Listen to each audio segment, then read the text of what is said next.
এই পথে পা দিব না। সম্মানিত উপস্থিতি, মহান আল্লাহ বলেন, যা তিনি করতে বলেছেন তা করো, যা তিনি নিষেধ করেছেন তা বর্জন করো।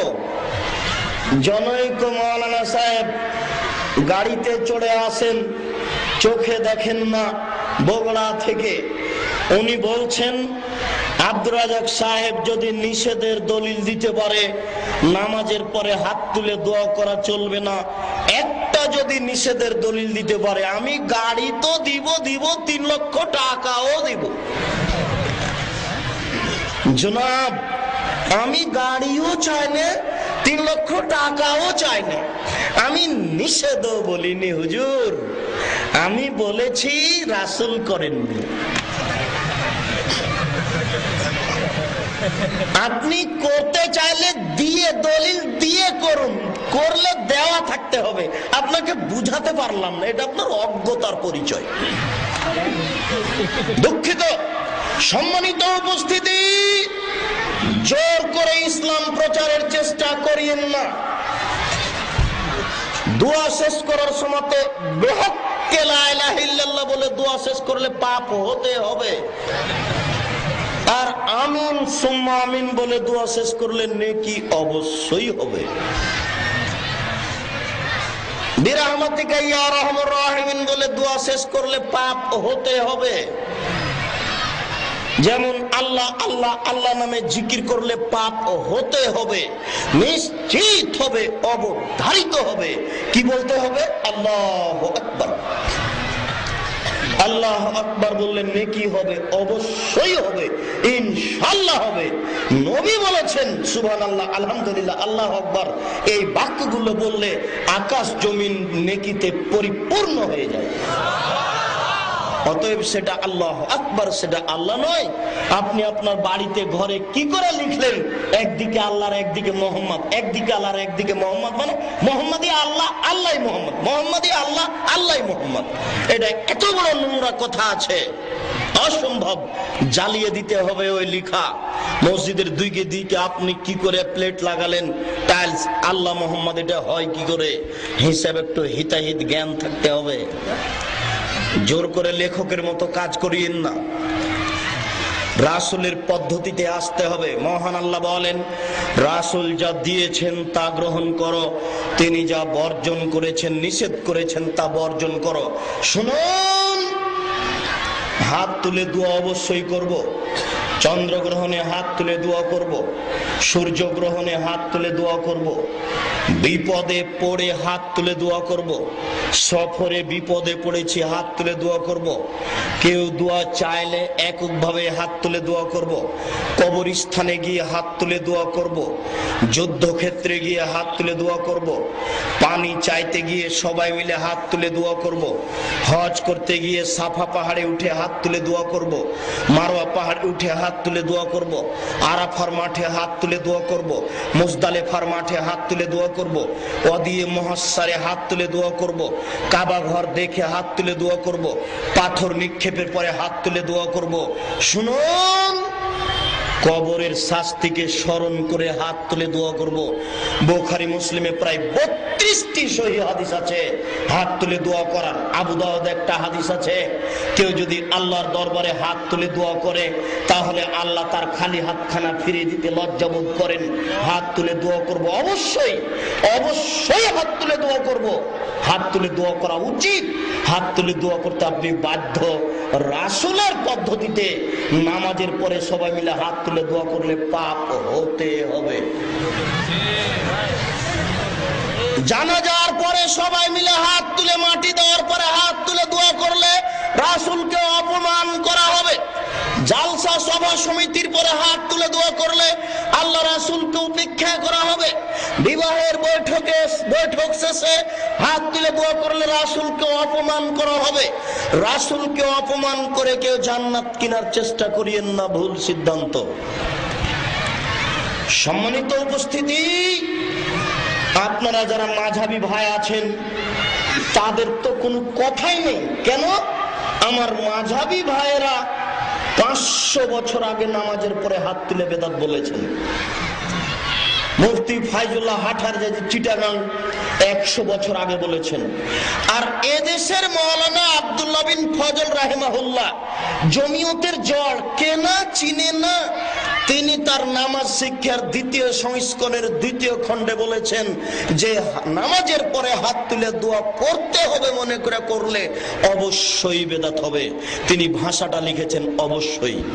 শুনুন, বাংলার খুব বড় পণ্ডিত, রংপুর কারমাইকেল কলেজের অধ্যক্ষ আব্দুল নূর সালাফি সাহেব, শুনুন, পাঞ্জাব থেকে পড়ে আসা মানুষ, এই দেশের মাটিতে সর্বপ্রথম তিরমিজি শরীফের বাংলা অনুবাদ করেন। এই বিরাট পণ্ডিত আজ থেকে নিয়ে 35 বছর আগে লিখেছেন যে নামাজের পরে হাত তুলে দোয়া করা বিদআত। শুনুন, মাওলানা আব্দুল্লাহ কাফি আল কুরাইশি রাহিমাহুল্লাহর সাথে 2 যুগ ফতোয়া দিয়েছেন মাওলানা আলিমউদ্দিন, শেখ আলিমউদ্দিন, খুব বড় পণ্ডিত মানুষ। উনি আজ থেকে নিয়ে প্রায় 35 বছর আগে লিখেছেন নামাজের পরে হাত তুলে দোয়া করা মিষ্টি বেদাত। 2 বাংলার বড় আলেম, জমিয়তের জড়, 2 বাংলার বড় আলেম মাওলানা হাফেজ আইনুল বারী, কলিকাতা মেটিয়া বুরুজ। আপনি তার সালাতে মুস্তাফা আইনি তোহফা বইটা খুলে দেখুন, প্রথম খণ্ড, তার ডিগ্রি, তার বিদ্যা আপনি দেখুন। উনি বলতে চাচ্ছেন যে কলকাতা বোর্ড হওয়ার পরে আমার পূর্বে আমি যত নাম্বার পেয়েছি, পূর্বে কেউ এত নাম্বার পায়নি। শুধু তার যুগে নয়, উনি থেকে নিয়ে পূর্বে যত মানুষ বোর্ডে পরীক্ষায় অংশগ্রহণ করেছে সবার চেয়ে বেশি নাম্বার হাফেজ আইনুল বারী কলিকাতা মেটিয়া বুরুজ পেয়েছেন। উনি বলছেন যে নামাজের পরে হাত তুলে দোয়া করা বিদআত। এই মসজিদ ভাগ হয়ে যাবে মানে কে বলেছে ভাগ হয়ে যাবে? ভুল হয়েছে আপনার। এইসব পুঁটি মাছের কথা শুনে আপনি এই মসজিদের ইমামকে অপমান করলেন কেন, ভাগ করলেন কেন? আপনি চিনেন না জমিয়তের বড় বড় আলেমকে? আপনি চিনছেন না কেন? আপনার ভুল হচ্ছে কেন? আপনার জমিয়ত থেকে আরাফাত পত্রিকায় 40তম 41তম সংখ্যায় লেখা আছে নামাজের পরে হাত তুলে দোয়া করা বিদআত। শুনুন, এই মাসের আরাফাত পত্রিকায় দেখেন, এখন বর্তমান সভাপতি ইলিয়াস, মেম্বিস ইলিয়াস, শিক্ষা বিশেষজ্ঞ, ঢাকায় থাকেন, এখন উপস্থিত জমিয়তের সভাপতি। আজকের আরাফাত পত্রিকায় দেখুন লেখা আছে নামাজের পরে হাত তুলে দোয়া করা বিদআত। আমি ময়মনসিংহ জামালপুরে এক বাহাসে গেছিলাম। বাসে গিয়ে উপস্থিত জনগণ বলছে, আব্দুর রাজ্জাক সাহেব কেন নামাজের পরে হাত তুলে দোয়া করা বেদাত বললেন? আমরা তার কাছে যথাযথ জবাব চাই। খুব ক্ষিপ্ত, একটু মায়ের মুখে। আমি বললাম, আমার উপরে রাগ করছেন কেন? আব্দুল্লাহ বিন ফজল সাহেবের কবরের উপরে 10টা কিল মেরে রাখছিলাম। বলে কেন বেদাত বলে গেছিস? আমরা যে করবো, আব্দুল্লাহ বিন ফজল সাহেবের কবরে মারলে হয় না একটু? শেখ আলিমউদ্দিনের কবরে একটু মারলে হয় না? এটা রংপুরে আছে কারমাইকেল কলেজের অধ্যক্ষ আব্দুল নূর সালাফি সাহেব, একটু কবরে 2টা কিল মারলে হয় না? আমাকে কিছু বলার আগে উনি তো কলমে লিখে রেখেছেন, আপনি এটা বলেন কি করে? এটা হয় কি করে? শুনুন, গাড়িও চায় না, 3 লাখ টাকাও চায় না, নিষেধও বলিনি, বলেছি রাসূল করলে করবেন।